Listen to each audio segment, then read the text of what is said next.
Dès le début de la pandémie, qui était de dire on n'aura plus du tout de voyage professionnel, c'est un créneau qui est complètement mort. Et en fait, la réalité, quasiment 2 ans plus tard, et là je reviens des États-Unis où le marché a retrouvé son niveau de 2019, ce qui est incroyable dans un environnement qui est encore, nous en Europe, on est encore assez soumis aux aléas des différentes vagues. Mais on voit dans un marché assez mature comme le marché américain que le corporate travel est revenu à son niveau d'origine. Donc, ce qui doit donner à tous nos entrepreneurs du voyage d'affaires européens plutôt des motifs d'espoir. Dans cette crise-là, on a quand même vu des gens perdre des plumes et d'autres en gagner. Donc, la balance s'est rééquilibrée. Les modèles qui étaient en souffrance, comme les modèles de distribution traditionnels, ont vu leur souffrance amplifiée par la crise.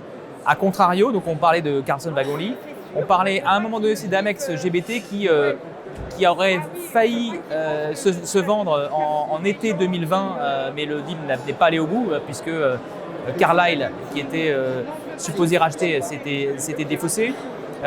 Mais là, la société est revenue en bourse sur une valeur d'un peu plus de 5 milliards. Donc le marché, encore une fois, a bien raisonné le retour à la normale sur le marché américain.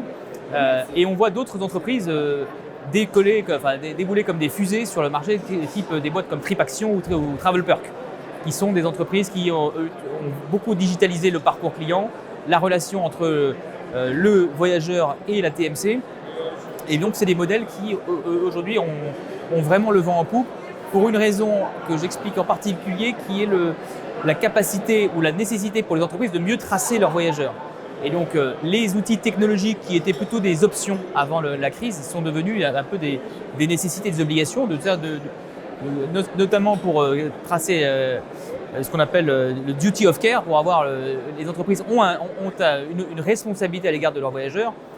Et aujourd'hui, les plateformes technologiques captent beaucoup plus des voyages qu'elles ne le faisaient avant la crise. Donc, les acteurs de la technologie ont tiré parti de cette crise puisqu'elle a mis beaucoup plus l'accent sur la nécessité de tracer les voyageurs. Donc voilà, redistribution des cartes.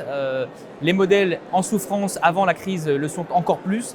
Les modèles qui étaient prometteurs ont été boostés par la crise. Donc période intéressante s'il en est.